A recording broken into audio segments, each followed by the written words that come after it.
सरस्वती दिव्ये गौरवाणी प्रचारिणे निर्विशेष शून्यवादी पाश्चात्य देशतारिणे जयो श्री कृष्ण चैतन्य प्रभु नित्यानंद श्री अद्वैत गदाधर शिवासादि गौर भक्त वृंद हरे कृष्णा कृष्ण कृष्ण हरे हरे हरे राम राम राम हरे हरे। हरे कृष्ण सर्वेने। हरे कृष्ण मंगी माता जी। धन्यवाद मंगी माता जी। हरे कृष्ण सर्वेने। श्रीला प्रभुपाद की जय। श्री राधा गोविंद प्रणाम। तो आज આપણે 10 અવતારમાંથી છેલ્લો અવતાર કલ્કી અવતાર લેશું। ગયા અઠવાડિયે આપણે બુદ્ધ અવતાર કમ્પ્લીટ કરેલો હતો। કલ્કી અવતારમાં આપણે આગળ વધતા જોઈએ કે આપણે ચાતુર્માસ શરૂ થઈ ગયા છે અને બધાએ કંઈક ને કંઈક નિયમ લીધેલા હશે।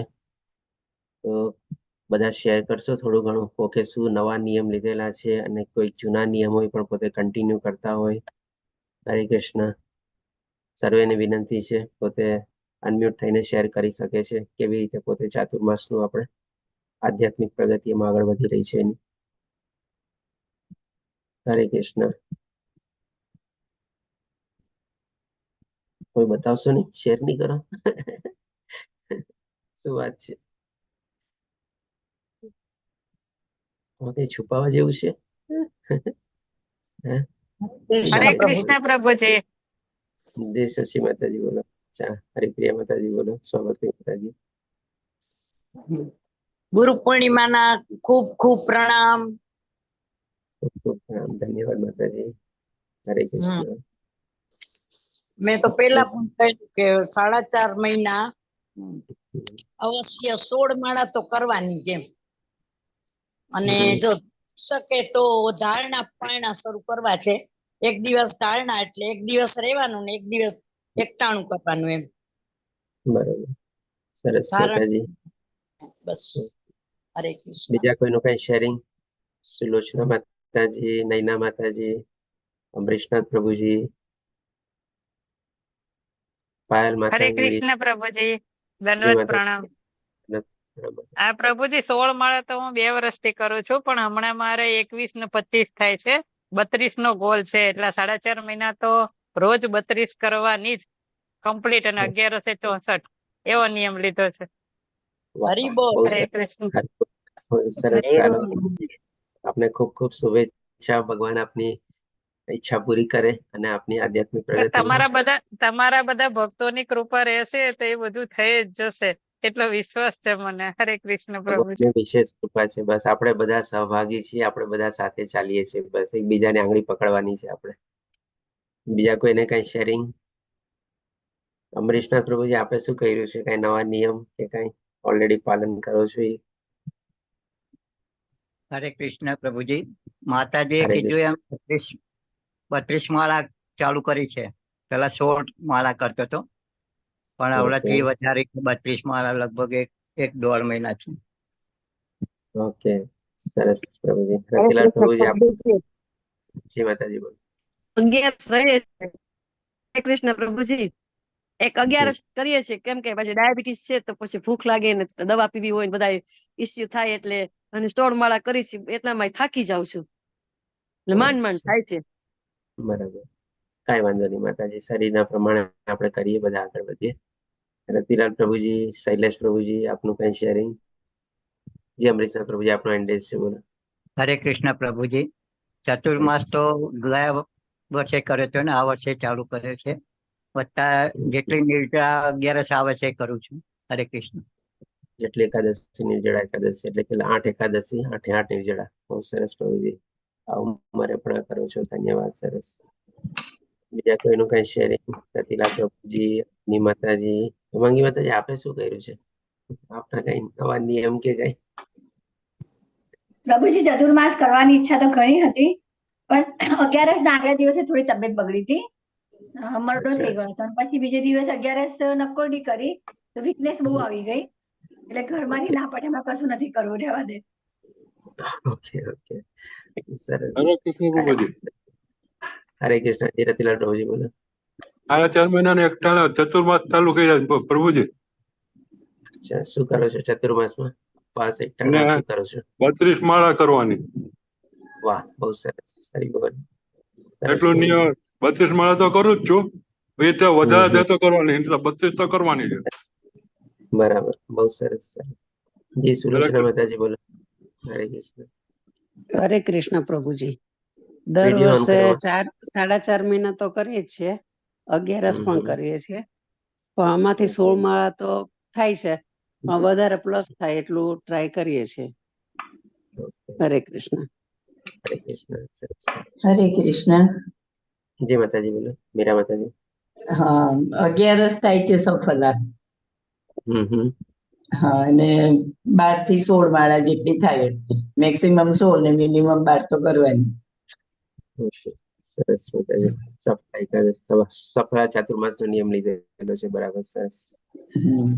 ઓકે, ચાલો ચંદ્રિકા બીજા માતાની કોઈ જેમ ચંદ્રિકા માતાએ કહ્યું એમ મને ડાયાબિટીસ છે એટલે ભૂખ્યું નથી રહેવાતું. ઓ અચ્છા અચ્છા, ઓકે. હા, કાંઈ વાંધો પ્રભુજી નહીં. તમે તો કેવો, તમે હરે શું કૃષ્ણ નિયમ લીધો? પ્રભુજી. અને આ આપણે 4 નિયમનું પાલન કરીએ, આપણે ચા કોફી એવું બધું છોડી દીધું છે, લસણ ડુંગળી એવું બધું શક્ય હોય એટલું બધું થાય છે એમ. બરાબર, સરસ. ચંદ્રિકા માતાજી. ઓકે, તો સૌભક્તિ માતાજી કહે છે તો પૂછ્યું છે તો બતાવી દઈએ આપણે. મારું બી મેં શું કરેલું છે. આપણે જો મેં કાંઈ એવા બહુ મોટા નિયમ નથી લીધેલા. ગયા વખતે ચાતુર્માસ શરૂ થયા જ્યારે આપણે અધિક માસ હતો, તો ગયા અધિક માસથી મેં નિયમ લીધેલો હતો કે ભાઈ દિવસમાં 1 ટાઈમ ભોજન લેવાનું. તો એ નિયમ ત્યાર દિવસથી લઈને અત્યાર સુધી પાડતો હતો તમારે. આ જ્યારે ચાતુર્માસ શરૂ થયા ત્યારે ફરીથી પાછો એક નવો નિયમ લીધેલો છે કે ભાઈ 1 ટાઈમ જે ભોજન લેતો હતો એ પણ મૂકી દેવાનું છે, અને ફક્ત દૂધ, ફ્રૂટ્સ અને ડ્રાય ફ્રૂટ્સ, બસ. તો ભગવાનની કૃપાથી બુધવારથી અત્યાર સુધી તો કાંઈ વાંધો નથી આવ્યો, કારણ કે ઘરમાંથી પણ ઘણો બધો અવરોધ હતો, ઘણો બધો ઓબ્જેક્શન્સ હતો, શું કામ એ કરો છો, અને કંઈક ને કંઈક બધું થાય, આ બધા જાણો છો. હાલાકે મારા પરિવારમાં અત્યારે અહીંયા વધારે છે નહીં, ખાલી મારી પત્ની છે અને મારો પુત્ર છે. તેમ છતાં બંને મને એકદમ ટાઈટ પોઝિશનમાં મૂકી દીધો. તો આ શું કામ એ કરું છું, શું જરૂર છે, આમ છે તેમ છે બધું. મેં પછી પ્રોમિસ આપી કે ભાઈ ચાલો અત્યારે તમે મારું વજન કરી લ્યો, અને જે દિવસે અઠવાડિયે વજન માપશો, જ્યારે વજન ઘટ્યું તો એ દિવસથી હું પછી મૂકી દઈશ, એવી ટાઈપનું એશ્યોરન્સ આપ્યું. ત્યારે એ લોકો રાજી થયા. ભગવાનને હું જ પ્રાર્થના કરું છું કે ભાઈ આજે પાછું રવિવારનો દિવસ છે, આજે સાંજના મારે પાછી પરીક્ષા આપવાની છે, વેટ મશીન ઉપર ઊભું રહેવાનું છે મારે. કારણ કે ગઈકાલે રાતના સૂતી વખતે મને કીધું કે યાદ છે ને કાલે રવિવાર છે, વેટ ટેસ્ટ કરવાનું છે, એ લોકોએ નોટિંગ કરેલું છે. જો ઘટ્યું તો મારી પાછી કપરી કસોટી થશે, પાછો મારે એનો કેવી રીતે સામનો કરવો એના માટે કંઈક કરવું પડશે, કારણ કે મારો કાઈ નિયમ નહીં થાય પ્રભુજી, કાઈ નહીં બસ થાય, અમે બસ આ છીએ ને બધા, કશું નહીં થાય બસ તમને. હરે ઓકે, કૃષ્ણ બસ પ્રભુ. બધાનો સાથ સહકાર જોવે છે. જેમ કીધું ને, આપણે બધા સહભાગી છીએ. આપણી બધાના આશીર્વાદ મળતા રહીએ, અને મારી આ જે નિયમ જે છે એમાં સરસ રીતે આપણે આગળ વધીએ. તો આ રીતે જ ખાલી ફ્રૂટ્સ, ડ્રાય ફ્રૂટ્સ અને દૂધ ઉપર રાખવાનો નિયમ લીધેલો છે ચાતુર્માસ. અને જો ભગવાનની ઈચ્છા હશે આ પાર પડશે તો અલ્ટિમેટલી મારી લાઈફનો ગોલ ઈ જ છે કે ભાઈ બધું અન્ન મૂકી દેવું છે, એટલે કે રાંધેલું અન્ન બધું મૂકી દેવું છે, ને ખાલી આવી રીતે ફળ ફૂડ અને એના ઉપર જ આપણે નિર્વાહ કરવો છે. જેવી ભગવાનની ઈચ્છા. ચાલો, હરી બોલ પ્રભુજી. સરસ. હરી બોલ. હરે કૃષ્ણ. ઓકે, ચાલો તો આજે આપણે આગળ વધીએ. કલ્કી અવતાર. આ અવતારને સમજવો, જોવા જઈએ તો આમ એટલી જરૂરી બી નથી આમ, અને આમ કહીએ તો જરૂર એટલા માટે છે કારણ કે આપણને થશે અરે આવી સ્થિતિઓ આવવાની છે કલયુગમાં. આપણે બધા અત્યારે સહભાગી છીએ કે ભાઈ આપણને આ ચાન્સ મળ્યો છે, અને આવો સમય આપણે કદાચ સામનો ન કરવો પડે, અને તરત ને તરત ભગવાનની ભક્તિમાં પ્રવૃત્ત થઈને ભગવાનના ધામમાં આપણે વહેલા થાય એટલા જલ્દી પહોંચી જઈએ. એટલા માટે આપણે સ્ટાર્ટિંગમાં જાણ્યું, થોડું ઘણું બધાની સાથે શેરિંગ કર્યું કે કેવી રીતે આપણે બધાને આધ્યાત્મિક માર્ગ આગળ વધી રહ્યા છે, ચાતુર્માસનો કેવી રીતે આપણે લાભ લઈ રહ્યા છે, કેવા નયા નિયમો બધા પાડેલા છે. તો જો કોઈ હજી સુધી કાંઈ એવા નવા નિયમ ન લીધેલા હોય, અને કદાચ આ કલ્કી અવતારમાં જે પ્રમાણે બધું વર્ણવવામાં આવેલું છે એનાથી થોડી ઘણી પણ આપણને પ્રેરણા મળીને ફરીથી આપણને કોઈક હજી નિયમ લેવા હોય તો લઈ શકીએ છીએ આપણે. બહુ હજી મોડું નથી થયું, હજી 4-5 દિવસ જ થયા છે. અને જો પૂનમથી ગણીએ આપણે આમ તો ગઈકાલ કે આજથી જ આપણે ચાતુર્માસ શરૂ થયા અને 11 થી આપણે ગણીએ તો 4 કે 5 દિવસ ગયા છે આપણે. તો ફરીથી કંઈક ને કંઈક ઈચ્છા થાય અને પ્રેરણા થાય આપણે આપણી આધ્યાત્મિક માર્ગમાં સરસ રીતે આગળ વધવાની આપણે ઈચ્છા ધરાવીએ, કારણ કે આ કલ્કી અવતાર એટલે કે આ કલયુગ બહુ ખરાબ આવવાનું છે. હવે જોઈએ કે ભગવાનના જે બધા અવતાર છે, સૌ પ્રથમ પહેલા ભાગવતમમાં ક્યાં કલ્કી અવતારનું વર્ણન કરવામાં આવેલું છે એ આપણે જોઈ લઈએ. આપની માતાજીએ પણ કંઈક લખેલું છે ચેટ બોક્સમાં, માળા કરું છું. બરાબર, સરસ માતાજી કે તો ઓકે, આની પહેલા એક સ્લાઇડ મિસ થઈ ગઈ મારા પરથી. હા, બીજા સ્કંદના 7મા અધ્યાયના 38મા શ્લોકમાં કલ્કી અવતારનું સૌપ્રથમ વર્ણન કરવામાં આવેલું છે. તેમાં કહેવામાં આવેલું છે, ત્યાર પછી કલયુગના અંતે જ્યારે કહેવાતા સંતો, એટલે કે આ બધા જે સાધુ સંતો પુરુષો છે બધા આપણને દેખાય છે, બધા ખાલી નામ માત્રના અથવા તો નાટકબાજ આપણે રહી જશે. અને ત્રણેય ઉચ્ચ વર્ણના એટલે કે બ્રાહ્મણ, ક્ષત્રિય અને વૈશ્ય એ સદગ્રહસ્થના ઘરમાં પણ ભગવત કથાના વિષયોનું અસ્તિત્વ રહેશે નહીં. અને જ્યારે નીચ વર્ણના શુદ્ર વર્ગમાંથી અથવા તેથી પણ નીચ વર્ગમાંથી ચૂંટાયેલા મંત્રીઓના હાથમાં સત્તાના સૂત્રો આવશે, એટલે કે જે રાજા હશે એ પણ શુદ્ર અથવા શુદ્રથી પણ નીચે કેટેગરીના હશે, તો એની પ્રજા કેવી હોઈ શકે આપણે વિચારી શકીએ છીએ. અને જ્યારે યજ્ઞ વિધિની શાબ્દિક જાણકારી પણ રહેશે નહીં. શું યજ્ઞ કહેવાય એ પણ કોઈને ખબર નહીં હશે. યજ્ઞમાં શું મંત્ર ઉચ્ચારણ ને શું વિધિ થાય છે એ તો બધું ભૂલી જ જાઓ. યજ્ઞના નામ શું છે, શું યજ્ઞ છે એ પણ એની કોઈને કંઈ ખબર હશે નહીં. અને તે વખતે ભગવાન પરમ દંડ આપનાર શાસક તરીકે પ્રગટ થશે, એટલે કે આ વખતે કલયુગના અંતે જે ભગવાનના આપણે ભવિષ્યવાણી કરવામાં આવેલી છે ભાગવત પ્રમાણે, ત્યારે કલ્કી અવતાર તરીકે ભગવાન પ્રગટ થશે કલયુગના અંતે. ત્યારે આવી આ પરિસ્થિતિ સર્જાયેલી હશે. હજી આખી વર્ણન જે છે આપણે ભાગવતમના 12મા સ્કંદમાં બીજા અધ્યાયમાં આપણે 1 થી લઈને 23મા શ્લોકમાં બધું વર્ણવવામાં આવેલું છે. તો આપણે બધા શ્લોક આપણે લઈ લેશું અને બહુ સરળ ભાષામાં આપણે બધું વર્ણવેલું છે સુખદેવ ગોસ્વામીજીએ. તો પહેલા શ્લોકમાં સુખદેવ ગોસ્વામીએ કહ્યું, તો પછી હે રાજા, ધર્મ, સત્યતા, સ્વચ્છતા, સહનશીલતા, દયા, જીવનનો સમયગાળો, શારીરિક શક્તિ અને સ્મરણ શક્તિ બધું જ કલયુગના શક્તિશાળી પ્રભાવને એટલે કે તમોગુણના પ્રભાવને કારણે દિવસે ને દિવસે ઘટતું જશે. આપણે આ બધી ચીજો પણ કેમ કેવી દશા થશે એ પણ સુખદેવ ગોસ્વામી આગળના શ્લોકોમાં પણ ડિટેલમાં વર્ણવે છે. તેના સંદર્ભમાં આપણે આગળ જોઈએ તો બીજા શ્લોકમાં સુખદેવ ગોસ્વામી વર્ણવતા કહે છે, કલયુગમાં માત્ર સંપત્તિ જ માણસના સારા જન્મ, યોગ્ય વર્તન અને ઉત્તમ ગુણોની નિશાની માનવામાં આવશે. તમે જો આ બધી ચીજ કનેક્ટ કરતા જશો ને આજની તારીખમાં, તો બધું આપણને સાચું છે ને 100% આપણે કોઇન્સાઇડ થશે અથવા તો આપણે રિકોન્સાઇલ કરી શકશું. એટલે કે જેવું આપણે અત્યારે જોઈએ છીએ, જેવું આપણે સાંભળીએ છીએ, જેવું આપણે અનુભવીએ છીએ, એ જ પ્રમાણે બધું આપણા શાસ્ત્રમાં બધું પહેલેથી વર્ણવેલું છે. આજની તારીખમાં પણ આપણે જોઈએ છીએ કે જેની પાસે પૈસા વધારે હોય એને આપણે શું માનીએ છીએ, બહુ સારો કુળનો હશે, બહુ સારું એનું આચરણ હશે, બહુ એનું સારું અલગ રીતે પોતે જીવનમાં વ્યવહાર કરતો હશે, એનું વર્તન બી સારું હશે, એનામાં સારા ક્વોલિટીઝ હશે, સારા ગુણો હશે, એવી રીતે આપણે માનીએ છીએ ને. અને કહેવત છે ને, જિસકી લાઠી ઉસકી ભેંસ, એના જેવું થઈ જશે તમારે. જેના પાસે પૈસાની શક્તિ વધારે હશે અથવા તો બીજી કોઈ શક્તિ વધારે હશે, તેના સંદર્ભમાં એ પોતે સત્તા અથવા તો પાવરમાં આવી જશે અને લોકો ઉપર શાસન કરશે. આજની તારીખમાં પણ આપણે જોઈએ છીએ, ખાલી આપણા ભારત દેશમાં નહીં પણ આ બધા દેશોમાં આપણે જોઈએ ને, મની પાવર અત્યારે છે ને પોલિટિકલ પાવર તરીકે ગણાવવા લાગ્યો છે. જેની પાસે પૈસા વધારે હોય એ પોતે ઇલેક્શન ને બધાને કહી શકીએ ને કે આપણે પોતાના તરફેણમાં પલટાવી શકીએ છીએ અથવા તો પોતે વિજય બની શકે છે અને પોતે સત્તા મેળવી શકે છે અને લોકો ઉપર શાસન કરે છે. અને આગલા વખતમાં તો આનો પાવર આપણને ઓર દેખાશે. કેવળ ખાલી મની પાવર જ રહી જશે આપણે. પછી આપણે ત્રીજા શ્લોકમાં વર્ણવતા કહે છે કે સ્ત્રી પુરુષ માત્ર ઉપર છેલ્લી આકર્ષણને કારણે સાથે રહેશે. આજે આપણને દેખાય જ છે, આજના લગ્ન જીવનમાં આપણને કેટલી ગહેરાઈ દેખાય છે. આપણે બહુ છીછરાપણું આપણને દેખાવામાં આવે છે. હજી નવા લગ્ન થયા હોય, કદાચ વર્ષ 2 વર્ષ 6-8 મહિનામાં પણ કંઈક ઝઘડા ઝુગડી થયા, મને નથી ફાવતું, મને આમ નહીં ચાલે, મેં આમ વિચાર્યું હતું, મારે પ્રમાણે બરાબર બેસતું નથી, ચાલ તું જુદો હું જુદી, બસ વાર્તા પૂરી. કેટલા બધા ડાયવોર્સ કેસ છે આપણે વધી રહ્યા છે અત્યારની દેશ સંદર્ભમાં. અને બધા અલગ રીતે પણ એમાં પોતે સાથે પણ રહીએ છે. તમારે ખાલી મેરેજનું અથવા લગ્નનું નામ નહીં આપીને અલગ રીતે સહવાસ ને બધું માણે છે. અને ધંધામાં સફળતા કપટ પર નિર્ભર રહેશે. આના સંદર્ભમાં પણ આપણે જોઈ શકીએ છીએ કે જે બધા ધંધાદારી બધી પેઢીઓ હોય છે, પહેલાના વખતમાં શું છે, પેઢીઓ બાપ દાદાથી બધી પેઢીઓ ચાલતી. બહુ આપણે કહીએ ને કે આજની તારીખમાં બહુ ઓછી દુકાનો આપણને એવી જોવા મળે છે કે જે 1950, 60, 70, 1930, 100 વર્ષ જૂની પેઢીઓ હોય છે. બાકી અધરવાઇઝ એ પણ એ પેઢી ટકવાનું પણ કારણ આપણે જોઈએ કે ભાઈ સારો કદાચ પ્રોગ્રેસ કર્યો હોય તો ટકેલી હોય. બાકી આવી બાપ દાદાની પેઢી આપણને અત્યારની તારીખમાં બહુ ઓછી જોવા મળે છે. ભાઈઓ ભાઈઓ વચ્ચે પણ ઝઘડા થાય છે, ભાઈઓ ભાઈઓ જુદા થાય છે, બે મિત્રો જોડાયેલા હોય તો એ પણ પછી જુદા થાય છે. અને આવું જે કહે ને કે જૂનું જે પેઢીઓનું જે એક્ઝિસ્ટન્સ હતું, જે આપણે કહે ને બાપનો પછી વારસો દીકરો સંભાળતા અને એ પછી અમે આગળ વધતા, તો આ બધી ચીજો આપણને ત્યારે બહુ ઓછી જોવા મળે છે. અને બધા એકબીજા સાથે કંઈક ને કંઈક દગાખોરી અથવા તો કૂટનીતિ વાપરીને પોતે પોતાનો સ્વાર્થ જોઈને આગળ વધે છે.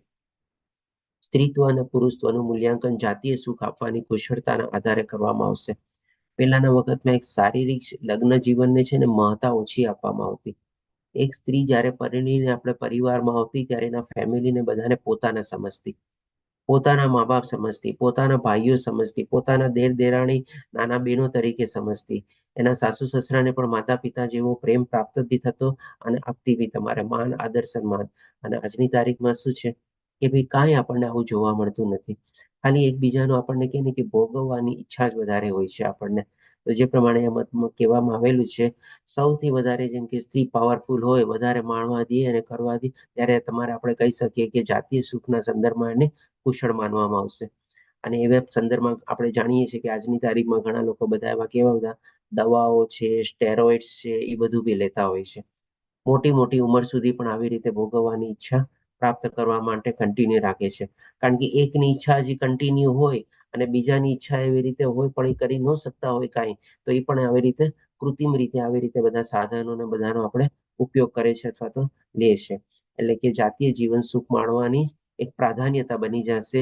અને એમાં જેટલા લોકો પારંગત અને કુશળ હશે એ વધારે હોશિયાર અને શક્તિશાળી પણ માનવામાં આવશે.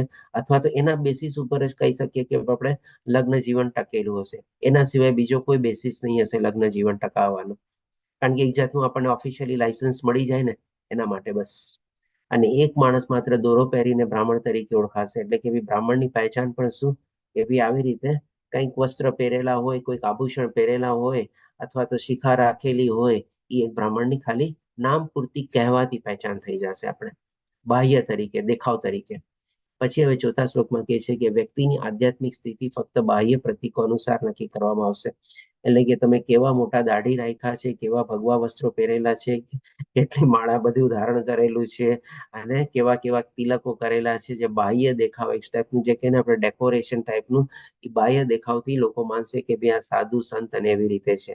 અને એ પણ આપણે કહી શકીએ કે એક જાતના નાટક છે. આના સંદર્ભમાં આપણે કોઈના નામ ન લઈએ, પણ આજની તારીખમાં આપણને આવા બધા સાધુ સંતો ઘણા બધા જોવા મળે છે. કહેવાતા પોતે બાપુ બની જાય છે, કહેવાતા પોતે સંતો બની જાય છે, કહેવાતા પોતે સાધુ બની જાય છે અને લોકોને બધાને ગેરમાર્ગે દોરવે છે તમારે.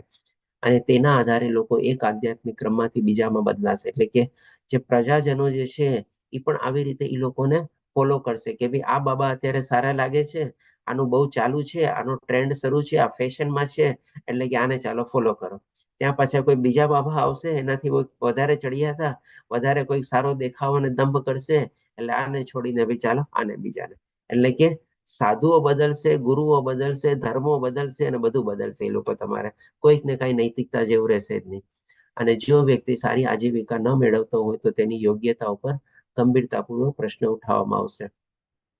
આ ચીજ પણ આપણે જોઈએ છે કે ભાઈ આપણે જે લોકોની ઇન્કમ ઓછી હોય છે, ભલે ઘણો બધો આધ્યાત્મિક અને ઉચ્ચ જ્ઞાન પોતેમાં પ્રસ્થાપિત થયેલો હોય, પણ આપણે એને શું સમજીએ, આ શું છે, આની કેટલી 2 કોડીની કિંમત છે ને, આ માણસની શું હેસિયત છે, આની તો કઈ કિંમત નથી, આની કોઈ હેસિયત નથી, આને કઈ ખબર નથી, આ તુચ્છ છે. એવા પ્રકારે બધા લોકોનું વર્તન હશે કે જેની લોકોની આજીવિકા અથવા જેની ઇન્કમ લેવલ ઓછી હશે. અને બહુ એના ઉપર પ્રશ્નો પણ ઉઠાવવામાં આવશે. અને જે બોલવામાં ખૂબ હોશિયાર હોય તે વિદ્વાન ગણાશે. એટલે કે જે લોકો દંભ કરતા હોય, બોલવામાં હોશિયારનો મતલબ શું, દેખાડો કરતા, એટલે કે ભાઈ બોલવાના જુદા અને ચાવવાના જુદા, એવા ટાઈપના. બોલવાનો હોશિયાર એટલે કે એનો મતલબ એમ નથી કે આપણે સારા ગુડ સ્પીકર કે હોય એ આપણે એને વિદ્વાન ગણવામાં આવશે. ડેફિનેટલી થોડું ઘણું જ્ઞાન હોય પ્રમાણે પોતે બતાવતા હોય, પણ અહીંયા બોલવાનો હોશિયારનો મતલબ આપણે એ રીતે લેવાનો છે કે ભાઈ જેનું બોલવાનું કંઈક બીજું હોય અને ચાવવાનું કંઈક બીજું હોય, અથવા બોલતો કંઈક બીજો હોય અને આચરણ એનું કંઈક બીજું હોય, અથવા તો દેખાડો કરતો હોય ને ખાલી દંભ જ કરતો હોય, આપણે એ સેન્સમાં આપણે લેવાનું છે કે એ લોકોને આપણે વિદ્વાન તરીકે ગણશું. પછી હવે 5મા શ્લોકમાં કહે છે કે જો વ્યક્તિ પાસે પૈસા ન હોય તો તેને અપવિત્ર ગણવામાં આવશે. એટલે કે જેમ આપણે આગળ જોયું ને એના ઉપર ઘણા બધા પ્રશ્નો આવી રીતે ઉઠાવવામાં આવશે. એની લાયકાત, એની કાબેલિયત, એની પોટેન્સી ઉપર પણ બધા એવા પ્રશ્નો ઉઠાવવામાં આવશે કે ભાઈ આ માણસમાં તો કઈ લાયકાત નથી, એને શું કર્યું છે એની જીવનમાં, કઈ તો પ્રાપ્ત નથી કર્યું, આટલા બધા એના જીવનના વર્ષો વયા ગયા, કઈ તો કહે ને કે 2 પાંદડે પણ નથી થયો. આપણે એવા બધા ઘણા બધા આપણા પ્રશ્નો એના ઉપર ઉઠાવવામાં આવશે અને દંભ ને સદગુણ તરીકે કરવામાં સ્વીકારવામાં આવશે. જેમ આપણે આગલા જોયું ને કે જે લોકો બોલવામાં વધારે હોશિયાર હશે ને એ લોકો વિદ્વાન માનશે, એટલે કે એના દેખાડાને જે લોકો એને સ્વીકારશે કે ભાઈ આ માણસ બહુ જ્ઞાની છે અથવા તો સદગુણ છે અથવા તો સારું આચરણ કરનાર છે. પણ અહીંયા ખાલી ચાવવાના નહીં, ચાવવાના જુદા છે, એ કોઈ નહીં જોવા જાય કે ભાઈ આ તો એના દેખાડવાના છે ખાલી તમારે. અને લગ્ન ફક્ત મૌખિક કરાર દ્વારા ગોઠવવામાં આવશે. આથી જ આપણે જોઈએ છીએ પહેલામાં આપણામાં લગ્ન સંસ્કાર એક સરસ મજાની શાસ્ત્રમાં વિધિ બતાવવામાં આવેલી છે. અગ્નિને સાક્ષી માનીને આપણે એની વિધિ વ્રત કરતા અને આપણે લગ્ન સંબંધથી આપણે જોડાતા હતા. અને આજની તારીખમાં આપણે જોઈએ છીએ લોકો કોર્ટ મેરેજ કરે છે. હવે જેમ કે નવા નવા આવા કરાર, જેમ કે ને કે ભાઈ લિવ ઇન રિલેશનશિપ છે, અમે સાથે રહીએ છીએ, અમારું બહુ બને છે, એક હસબન્ડ વાઈફ કરતા પણ અમારું વધારે બહુ બને છે. પણ શું નામ નહીં આપવાનું લગ્ન, પણ શું કામે ભાઈ શું બને છે તમારું? કારણ કે તમે તમારો સ્વાર્થ જોવો છો, એકબીજાને તમારો ખાલી ભોગવવાનો મતલબ છે, બાકી તમને એકબીજા પ્રત્યે કોઈ જાતની કઈ કે ને કે આંતરિક લાગણી કે અથવા આંતરિક પ્રેમ નથી. આપણે તું તારા રસ્તે, હું મારા રસ્તે, તું તારી કમાણી કર, હું મારી કમાણી કરું. એક જ ઘરમાં આપણે 2 રૂમમાં રહેતા હોય અને અમુક સમય માટે જ્યારે ભોગવવું હોય ત્યારે સાથે રહીએ, પછી પાછા પોતપોતાના રૂમમાં તમારે. એટલે કે આવા બધા લિવ ઇન રિલેશન વાળા ઘણા બધા આપણને જોવા મળે છે. અને વ્યક્તિ વિચારશે કે જો તેણે માત્ર સ્નાન કર્યું હોય તો તે જાહેરમાં દેખાવા માટે યોગ્ય છે. આનો મતલબ શું છે કે ભાઈ માણસો જે ત્યારે આપણે કપડાં પહેરીએ છીએ ને, આપણે શું સ્નાન કરીને સરસ રીતે આપણે બહાર આવીએ અને આપણે ટુવાલ બુવાલ પહેરીને આપણે ઘરમાં પણ આપણા જે નોર્મલ કપડાં હોય આપણે પહેરીએ, કોઈને આપણે એ રીતે દેખાડીએ નહીં આપણે કાંઈ. અને એવી રીતે જ્યારે આપણે ઘરની બહાર પણ જઈએ ત્યારે પણ આપણા ઘરના કપડાં થોડા ચેન્જ કરીને જે પ્રમાણે જ્યાં બહાર જવું હોય ત્યારે એ પ્રમાણે આપણા ડ્રેસઅપ કરીને આપણે જઈએ. પણ ત્યારે એ લોકો શું સમજશે, જેમ અત્યારે આપણે જોઈએ છીએ ઓછા કપડાં અને નાના કપડાનો ટ્રેન્ડ નીકળેલો છે. જેટલું થાય એટલું વધારે અંગ પ્રદર્શન કરવાનું. તો આ તો ચાલો હજી થોડા ઘણા તો કપડાં પહેરે છે, જે પ્રમાણે અહીંયા દેખાવામાં આવેલું છે, આનો મતલબ એ કે ભાઈ માણસ એમ સમજશે મેં સ્નાન કરી લીધું ને, ચાલો હવે આમને વયો જાવ. એટલે કે એક રીતે કહે ને કે ભાઈ પોતે નિર્વસ્ત્ર જાતો હશે ને બહારમાં, એમાં પણ પોતાને શરમ નહીં આવે. આજે આપણને કેટલી શરમ લાગે છે, આપણા ક્યાંક અંગ ઉપાંગ ક્યાંકથી આપણા દેખાતા હોય, આપણે લો વેસ્ટ એવું કંઈક પહેરેલું હોય તો આપણને કેટલી શરમ લાગે છે. લો નેક વાળું કંઈક પહેરેલું હોય સ્ત્રી પુરુષે, આપણે કેવી શરમ લાગે છે. આમાં એ તો બધું ભૂલી જાઓ, ખાલી કપડાં પહેરવાની જરૂર નથી, ખાલી નાહી ધોઈને તમે બહાર નીકળી જાઓ, બસ કોઈ શરમ જાત નહીં. અને જો આપણે સારા સંદર્ભમાં જે ઓર જોઈએ આપણે તો આજની તારીખમાં જે વૈષ્ણવ હોય, જે ભક્ત હોય, એ ખાલી કપડાં સારા પૂરેપૂરા કવર અપ નહીં, પણ પોતે તિલક બધા પહેરે. આપણે અલગ અલગ 12 જગ્યાએ આપણા વૈષ્ણવ તિલક થાય છે, બધા તિલકો ધારણ કરીને જાય, કારણ કે એના આભૂષણો શું હોય છે, એ તિલક હોય છે.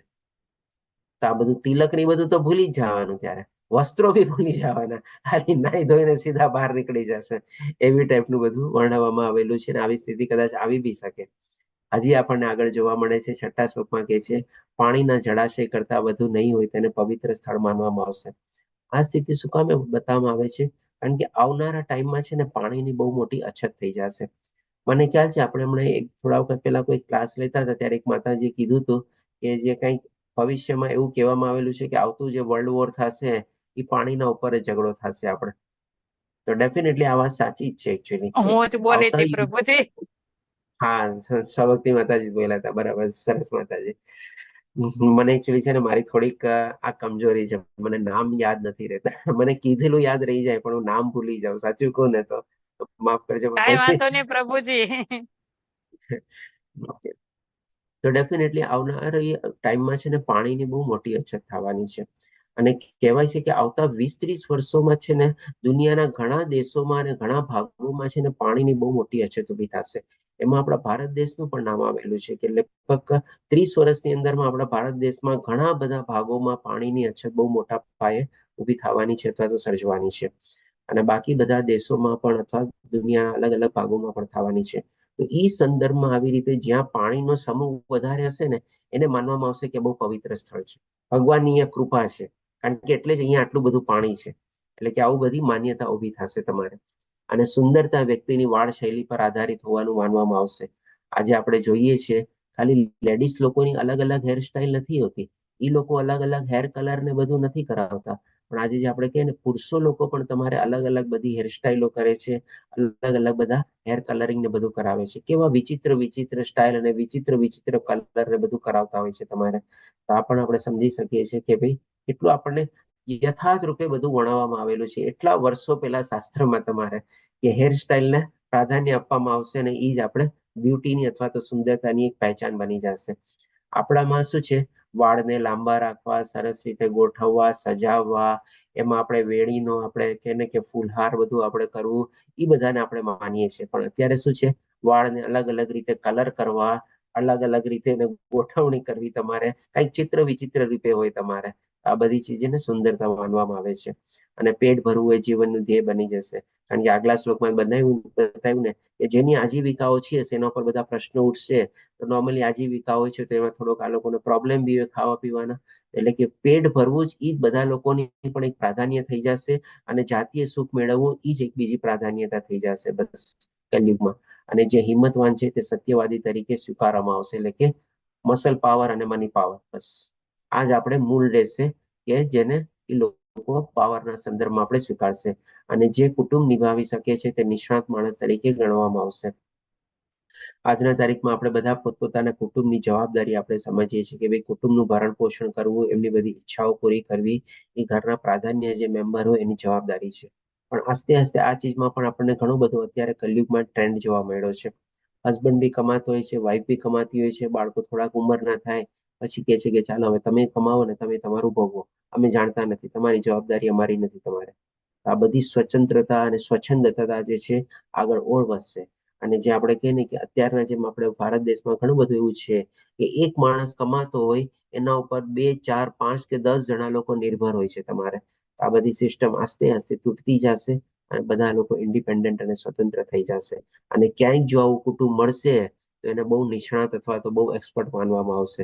હા જો તો એ પરિવારમાં તો એક જ જણ કમાવા વાળો છે અને 10 જણનું ભરણ પોષણ કરે છે તમારે. આવા માણસોને બહુ હોશિયાર ગણવામાં આવશે. અને ધર્મના સિદ્ધાંતો માત્ર પ્રતિષ્ઠા ખાતર પાળવામાં આવશે. એટલે એક જાતનો દેખાડો થઈ જશે. જે માણસ અલગ અલગ વસ્ત્રોને બધું ધારણ કરીને દેખાડો કરશે, એવી રીતે જે લોકો આવી રીતે ધર્મના સિદ્ધાંતો પાળતા હશે એ પણ એક જાતનો દેખાડો કરશે.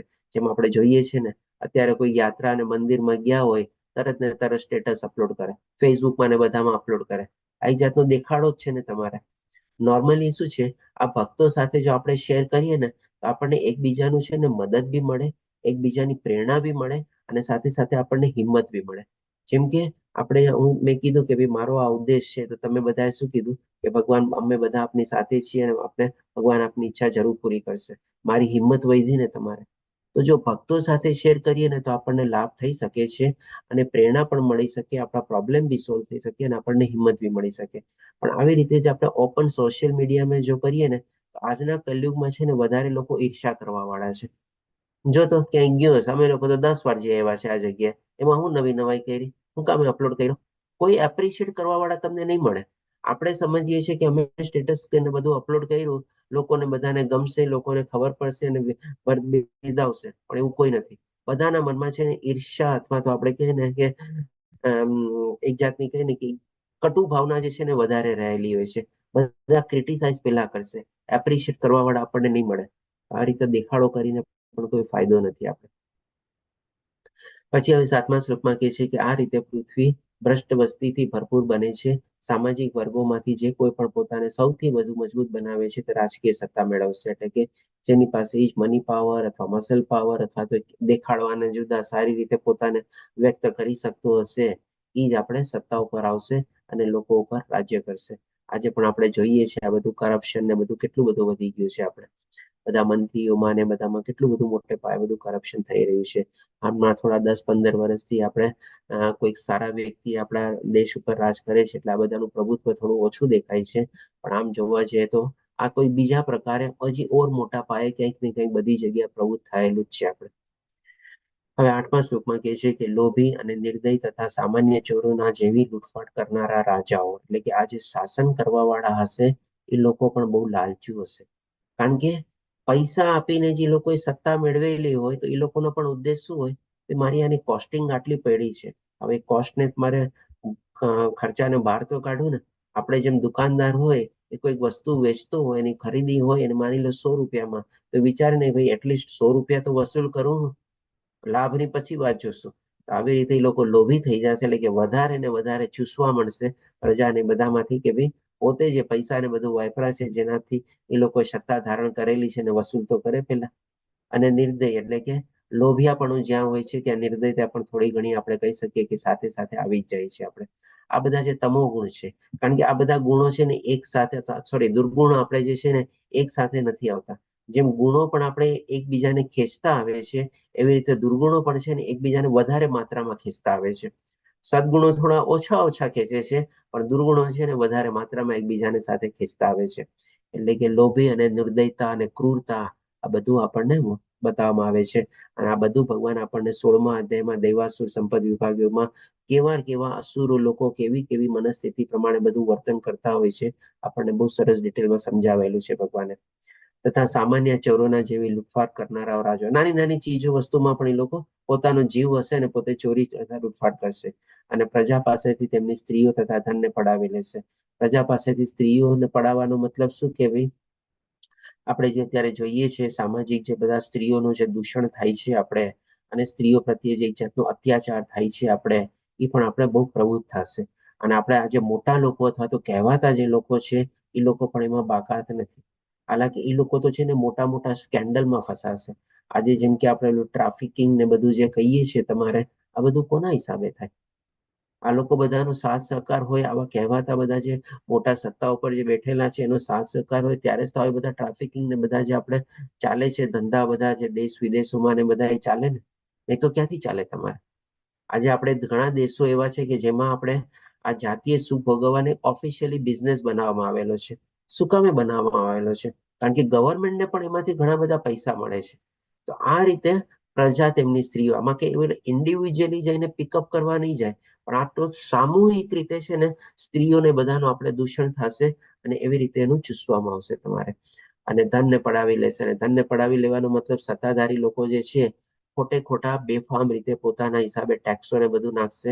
કારણ કે એ લોકોને પણ આવા બધી જરૂરિયાતો સત્તાને ચલાવવા માટે બધું કરવું પડે, એટલે કે આવા ખોટા ટેક્સો નાખશે. એવી રીતે પ્રજા પાસેથી પોતે ધન લૂંટશે તમારે. અને જેને લીધે પ્રજાજનો પર્વત પર અને જંગલોમાં નાસી જઈને સ્થળાંતર કરશે. આના સંદર્ભમાં આપણે સમજી શકીએ કે પર્વતો અને જંગલમાં નાસી જવાનો મતલબ શું? કે ભાઈ લોકો શું છે એવી જગ્યાએ પોતાનું રહેઠાણ બનાવશે કે ભાઈ જ્યાં થોડી ઘણી લોકોને કમ્પેરેટિવલી આવી શાંતિ દેખાય. જેમ કે આપણે અત્યારે ભારત દેશમાં ટ્રેન્ડ જોઈએ છે ને, ઘણા બધા જે મોટા મોટા મિલિયોનેર અથવા HNI જે કહીએ હાઈ નેટવર્થ ઇન્ડિવિડ્યુઅલ્સ છે, જે કરોડપતિ અબજોપતિ લોકો આસ્તે આસ્તે શું છે બધા દેશમાંથી નીકળી રહ્યા છે તમારે. આ પણ તો એ જ રીતે નિશાની થઈને આપણે કલયુગની. અને ઇવન બાકી બધા દેશોમાં પણ શું છે બધા લોકો એવી જગ્યાએ જઈ રહ્યા છે જેમ કે પોતાનું ફાર્મ હાઉસ હોય બનાવે, કાં પોતાનું કોઈ પેન્ટ હાઉસ કે કંઈ બનાવે અને પોતે અલિપ્ત જગ્યાએ કે ભાઈ અમારે તો કુદરતને માણવું છે. અત્યારે એવો ઉદ્દેશ બતાવે છે, પણ અલ્ટિમેટલી તમે જેમ જેમ આપણે કલયુગમાં આગળ વધશું એનો મેઇન ઉદ્દેશ છે આવી રીતે કે ભાઈ પોતાના પ્રોટેક્શન અને પોતાના રક્ષણ માટે પોતે આવી રીતે દૂર જગ્યાએ જશે અથવા તો દેશનું સ્થળાંતર કરશે અને બીજા દેશોમાં જઈને પોતાનો વસવાટ કરશે. હવે પછી 9મા શ્લોકમાં આપણને બતાવે છે દુષ્કાળ અને અતિશય કરવેરા હતી. કરવેરા આવી ગયા ને, જેમ કે પ્રજાજનો પાસેથી ધન લૂંટશે, તો એ કરવેરાના રૂપમાં સતત લોકો લૂંટી શકે. લોકો પાંદડા, મૂળ, માંસ, જંગલી મધ, ફળો, ફૂલ અને બીજ ખાવાનો આશરો લેશે. દુષ્કાળથી ત્રાટકી તેઓ સંપૂર્ણપણે બરબાદ થઈ જશે. દુષ્કાળ ક્યારે થાય? જ્યારે પાણીની અછત હોય ત્યારે જ ને. જે પ્રમાણે આપણે આગળ સમજ્યા કે આવતા કલયુગમાં પાણીની અછત થવાનો સૌથી મોટો પ્રોબ્લેમ થઈ જશે. આપણે પાણીની એટલી બધી સ્કેર્સિટી અથવા અછત ઉત્પન્ન થઈ જશે કે માણસ પાસે પીવાના પાણીના પણ સાસા પડશે. આપણે જેમ આપણે ઘણા વર્ષો પહેલા આપણા ગુજરાત રાજ્યમાં પણ પછી આ ઘણા બધા પાણી ઘણા અમુક જગ્યાએ પાણીના કેવા આપણને અછત પડતી. આજની તારીખમાં થોડી ઘણી બહુ ઓછા એરિયામાં થઈ ગયા છે તમારે, પણ તોય થોડા ઘણા પ્રોબ્લેમ્સ છે તમારે. તો આવી જે જગ્યાઓ જે છે એવી જગ્યાના માત્રાઓ પણ વધશે અને પાણીની જે અછત છે ઓર બધી જગ્યાએ આપણે પ્રબળ થશે. અને જ્યારે દુષ્કાળ થાય ત્યારે ખાલી આપણને માણસને પ્રોબ્લેમ નથી થતા, આ બધા જે પશુધન જે છે એ લોકો પણ બિચારા મરી જાય છે તમારે. હમણાં ક્યાંક મેં ક્યાં વાંચ્યું હતું કે ગઈકાલે કેમ જ તમારે આપણે કચ્છમાં જ આપણે કોઈક બે આપણે BSF જવાન તરસ અને એનાથી પોતે મૃત્યુ પામ્યા તમારે, એવું કંઈક સંભળાણું હતું તમારે, કોઈકનું આવ્યું હતું કંઈક વોટ્સઅપમાં ને એમાં. એનીવે, તો ડેફિનેટલી પાણીની ને બધાની અછત થશે અને દુષ્કાળ ઉભો થશે. તો 10મા શ્લોકમાં આવે કે છે શહેરીજનોને ઠંડી, પવન, ગરમી, વરસાદ અને બરફથી ભારે પરેશાની થશે અને તેઓને ઝઘડા, ભૂખ, તરસ, રોગ અને ગંભીર ચિંતા વધુ તપાવશે. ઓલરેડી સિટીમાં અત્યારે બધા પ્રોબ્લેમ્સ તો હોય જ છે અને એ પ્રોબ્લેમમાં પણ ઓર વૃદ્ધિ થશે તમારે. જે લોકો નાના શહેરોમાં અથવા ગામડામાં રહીએ છીએ થોડા ઘણા આપણે કહી શકીએ કે બચેલા છે, પણ ત્યાં પણ આપણે કહી શકીએ કે બીજી ટાઈપના બધા પ્રોબ્લેમ્સ બધા હોય છે આપણે.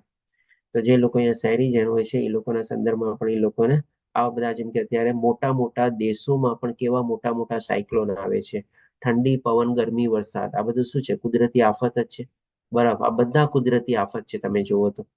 અને જે 5 મહાભૂત છે, આ 5 મહાભૂત પણ આમાં થઈ જાય છે પ્રભુ. જેમ કે ગરમી એટલે કે દુષ્કાળ પડે ત્યારે જમીન આખી સુકાઈ જાય, ધરતીકંપ આવે, ભૂમિનું આપણે નિશાની છે, ભૂકંપ કુદરતી પ્રકોપના તમારે બહુ વધારે અતિવૃષ્ટિ થવી, પૂર આવવા, સાયક્લોન આવવો અને આપણે શું કહે કે સુનામી આવવું, આ બધા પાણીના રૂપમાં અતિવૃષ્ટિ થાય છે. જે અમરીશા પ્રભુજી શું કહો છો?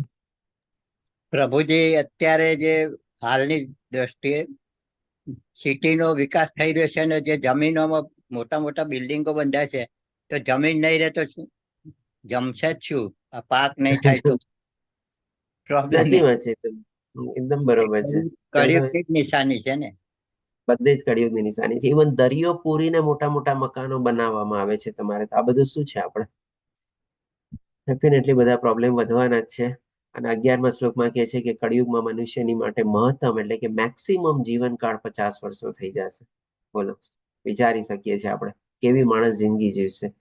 અને એના સંદર્ભમાં આપણે કે ને થોડું ઘણું ઓર વાંચીએ છીએ કે ભાઈ 16 કે 17 વર્ષની જે આપણે બાળકીઓ અથવા જે છે એ પણ આપણે ગર્ભસ્થ થશે અને એવી રીતે બધાનું જીવનકાળ પોતે આગળ વધારશે તમારે.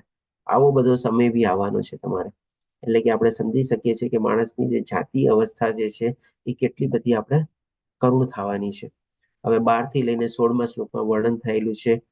આ પણ આપણે કહીએ ને કે ભાઈ કલયુગનું આપણે બહુ ડીપલી આપણે આવી રીતે વર્ણન કરવામાં આવેલું છે કે કલયુગનો અંત આવશે ત્યાં સુધીમાં તો તમામ જીવોના શરીરનું કદ ઘણું ઓછું થઈ જશે. એટલે કે માણસોની જે હાઈટ હશે બહુ ઓછી થશે.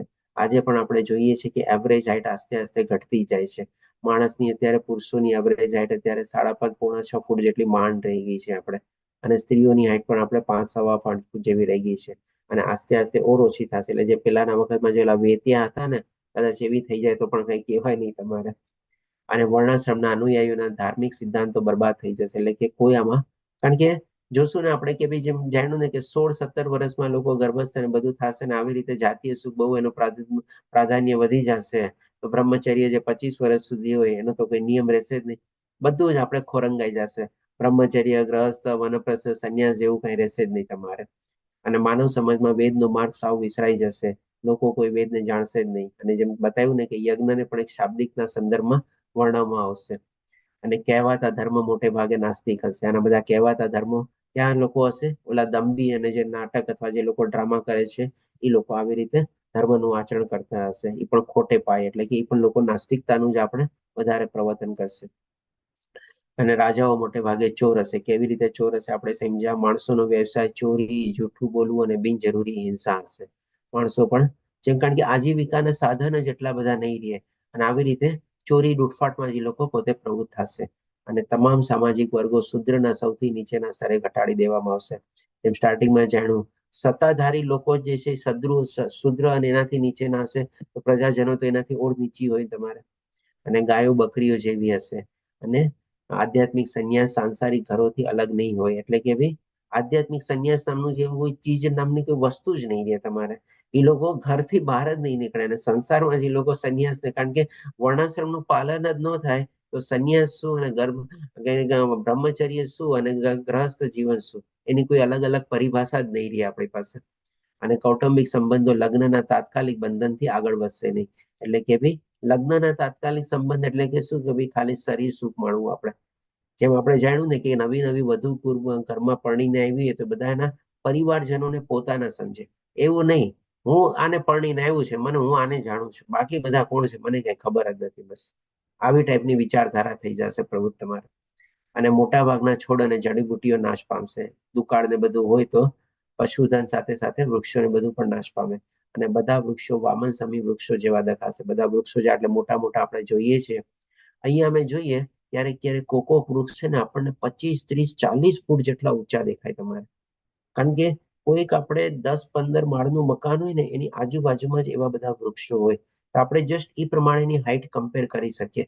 જો તો આની હાઈટ કેટલી હશે? આ 15 તલ્લાનું મકાન છે તો કમસે કમ એક ફ્લોરની હાઈટ આપણે 10 ફૂટ બી ગણીએ આપણે તો 15 × 10 150 ફૂટ. અને બાજુમાં વૃક્ષ જો ઓલમોસ્ટ એને ટચ કરે છે તમારે. એટલા ઊંચા વૃક્ષો અહીંયા દેખાય આપણને. આ બધા વૃક્ષો મેં ભારત દેશમાં તો બહુ ઓછા જ જોયા હતા તમારે, પણ જે આવનારો કલયુગ છે એ પણ જે માણસોની હાઈટ વધશે એમ વૃક્ષોની હાઈટ પણ આપણે નાની થતી જશે. અને પછી કહે છે કે વાદળો વીજળીથી ભરેલા હશે. એટલે કે શું છે? વાદળો વીજળીથી ભરેલા, વાદળો ખાલી ગર્જના કરે ને તો વાદળો પણ આવી રીતે ખાલી ગર્જના કરશે પણ વરસશે નહીં. જેમ આપણે માણસોમાં દેખાવો આવી જશે, દંભ આવી જશે, કુદરતમાં પણ એવો દેખાવો આવી જશે, દંભ આવી જશે. મોટી મોટી વીજળીઓ વાદળામાં થશે પણ ગરજવાનું નામ નહીં લે. એટલા જ માટે આપણામાં કહેવત છે ને, જો ગરજતે એવું બરસતે નહીં. બસ એટલે કે કુદરત પણ આપણી સામે આવો દેખાડો કરશે. એ કહે છે ચાલ બેટા, તારા ચાહવાના જુદા અને દેખાડવાના જુદા, મારા બી ચાહવાના જુદા દેખાડવાના જુદા તારે. અને પ્રભુજી ધર્મ અત્યારે પરિસ્થિતિ છે. જામનગરમાં ક્યારનો ગાજે છે, વરસતો નથી. ઓકે, સરસ. ઓકે, ઘરો ધર્મનિષ્ઠાથી રહિત થશે. એટલે આવું કોઈ ધર્મનિષ્ઠા નામનું કઈ મતલબ જોવા મળશે નહીં. અને બધા મનુષ્યો ગધેડા જેવા થઈ જશે. ગધેડાનો મતલબ શું? એટલે કે ભાઈ પોતાની આજીવિકા રળવા માટે પણ ગધેડાની જેમ લોકો મહેનત કરશે. બાકી બધી ચીજ તો જોવા દો. અને બીજી રીતે ગધેડા એટલે શું? કે ભાઈ ખાલી જાતીય સુખ મેળવવામાં જ એ લોકો પોતાની આજીવિકા જે છે પૂરેપૂરી એમાં બરબાદ કરતા રહેશે.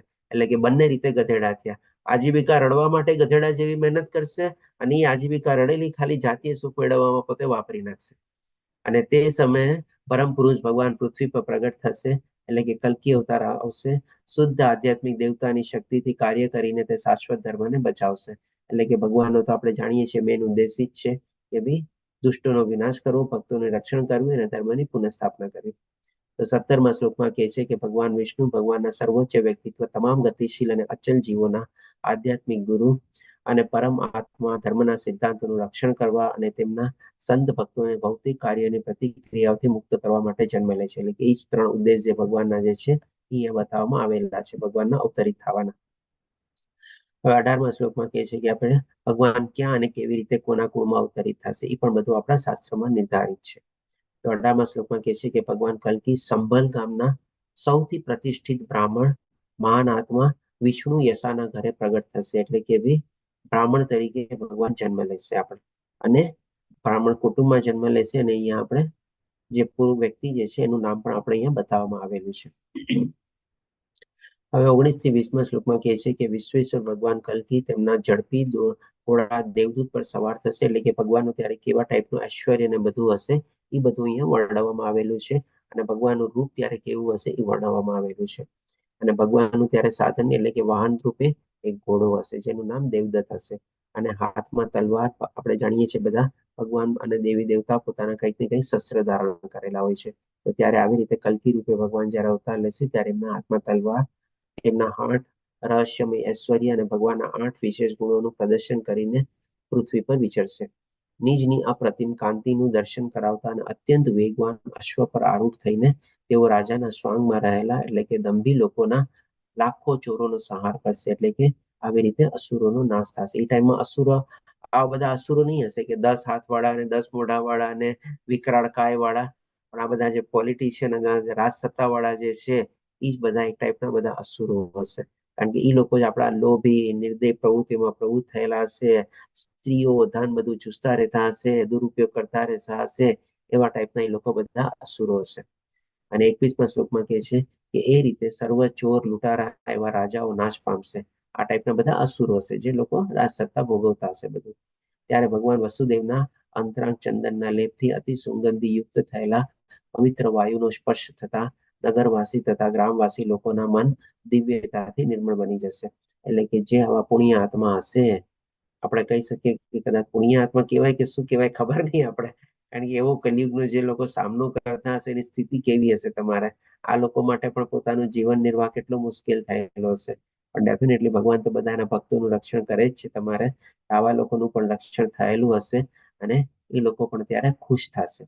ડેફિનેટલી ભગવાનનો અવતારને પારખવું તો બહુ મુશ્કેલ છે, પણ એ લોકોને કે અંતરથી બધી એવી અનુભૂતિ થશે અને ભગવાનની એના ઉપર એવી કે અહેતુકી કૃપા વરસશે કે એવી રીતે એ લોકો ભગવાનને એવી રીતે સમજી શકશે અને એમાં પોતે આવી રીતે પ્રવૃત્ત થયેલા હશે અથવા તો ભગવાનને પોતે એવી રીતે નિહાળી શકશે. કારણ કે ભગવાનના જે બધા કાર્યો હોય, જે બધી લીલાઓ હોય એને માણવી એ પણ ભગવાનનો અને ભક્તનો જે છે ભગવાન ઉપર આસ્થા, વિશ્વાસ, શ્રદ્ધાનો એક પ્રતિક્રિયા રૂપ છે તમારે. કારણ કે ભગવાન પણ જયારે મનુષ્ય રૂપે અવતરી છે ત્યારે ભગવાન આપણને જેમ ભગવદ્ ગીતામાં બતાવે છે અને પોતાની અંતરંગ શક્તિથી પોતાને આવૃત રાખે છે. બધા લોકો સમજી નથી શકતા, પણ જે ઘણા લોકો હોય આ જે ભગવાન અતિ માનુષી જે બધી લીલાઓ કરતા હોય, ડાબા હાથની ટચલી આંગળી ઉપર ગોવર્ધન પર્વતને ઉપાડવો, કાલિયાનાગને નાથવો, બધા અસુરોનો વધ કરવો, આપણે આ બધી ભગવાનની અતિ માનુષી નાનું કોઈ બાળક ન કરી શકે, આપણે ઇવન કોઈ મોટો મનુષ્ય અથવા બીજું કોઈ પણ ન કરી શકે. પણ જે ભગવાનના ભક્તો હોય ને એ આ બધું જયારે જોવે સમજે ત્યારે આપણે શું કહીએ, ના એ ભાઈ માણસ તો એકદમ કહે ને કે સાધુ માણસ લાગે છે, એ નક્કી કંઈક એમાં ભગવાનની અલગ શક્તિ એમાં આપેલી છે તો જ આ બધું કરી શકે. કારણ કે જેને ભગવાનમાં આસ્થા, વિશ્વાસ, શ્રદ્ધા હોય એ આ બધું પોતે સમજી શકે અને જાણી શકે કે આ બધા કોઈ ઓર્ડિનરી માણસની શક્તિ નથી, નક્કી કંઈક તો એનામાં છે જ. જેમ કે આપણે પણ અત્યારે ભારત દેશમાં જે બધા શાસન કરે છે 10-15 વર્ષથી આપણે કહીએ છીએ ને, ભગવાન એનામાં કંઈક તો શક્તિ આપેલી જ છે ને. કોઈ નિસ્વાર્થ ભાવે બધાની સેવા કરી રહ્યા છે. એટલે કે આવી રીતે આપણે એને ઓળખી શકીએ છીએ, જાણી શકીએ છીએ. કોને ખબર એના છુપા રૂપમાં એમાં કંઈક ભગવાનની શક્તિ રહેલી પણ હોય. આપણે બીજો દાખલો બી લઈ શકીએ, જેમ કે પ્રભુપાદજીનો. પ્રભુપાદજીને પણ શક્તિ અવતાર તરીકે માનવામાં આવે છે. તો ભગવાને પણ એને કઈ શક્તિ આપેલી હશે ને.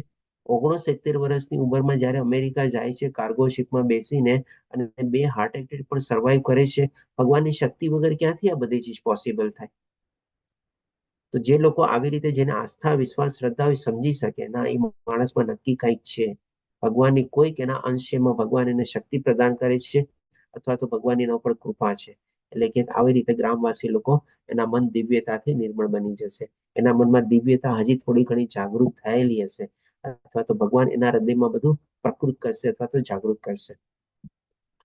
પછી 22મા શ્લોકમાં કહે છે કે પૂર્ણ પુરુષોત્તમ પરમેશ્વર વાસુદેવ જ્યારે શુદ્ધ સત્વ ગુણમય સ્વરૂપે પ્રજાજનોના હૃદયમાં સ્થિત થશે ત્યારે શેષ રહેલા પ્રજાજનો ફરીથી પૃથ્વીની વસ્તીથી વિપુલપણે વસાવશે. એટલે કે જ્યારે અસુરોનો નાશ થઈ જશે અને આવા ભક્તોનું રક્ષણ થઈ જશે અને ભગવાન એમના હૃદયમાં બેઠેલા છે અને એવી રીતે જાગૃતિ અને થશે ત્યારે આ જે પ્રજાજનો હશે ત્યાર પછી આપણે સારી પ્રજાના ઉત્પન્નમાં પોતે પ્રક્રિયામાં પ્રવૃત્ત થઈ જશે અથવા તો ધર્મની પુનઃસ્થાપના થશે અને ફરીથી આપણે સતયુગ આવશે.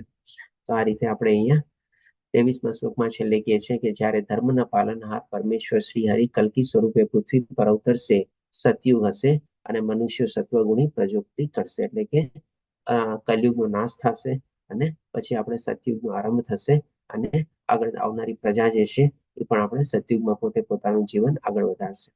તો એ રીતે પણ આપણે કહી શકીએ જે એ ટાઈમમાં જે બચેલા હશે ભગવાન આવા ભક્તો કેટલા સદભાગી હશે. બોલો, ભગવાનના એવી રીતે દર્શન કરી શકશે, ભગવાનની લીલાઓ પોતે જોઈ શકશે અને સદભાગી બનશે કે આવનારી પ્રજા જે છે આવી સતોગુણી પ્રજા ઉત્પન્ન કરવામાં પોતાનું યોગદાન આપી શકશે.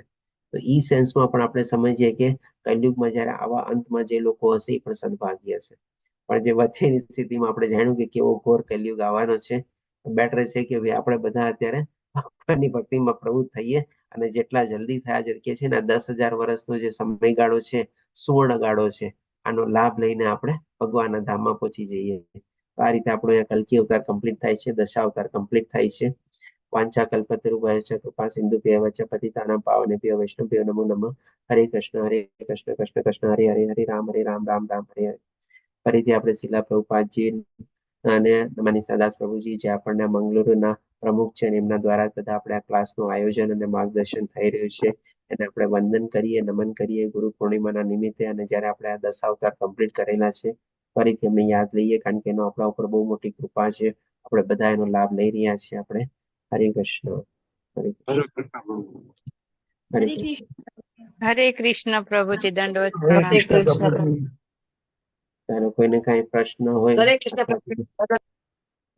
પ્રભુજી લાઈવ ઓફ કરવાનું છે. ઓહ,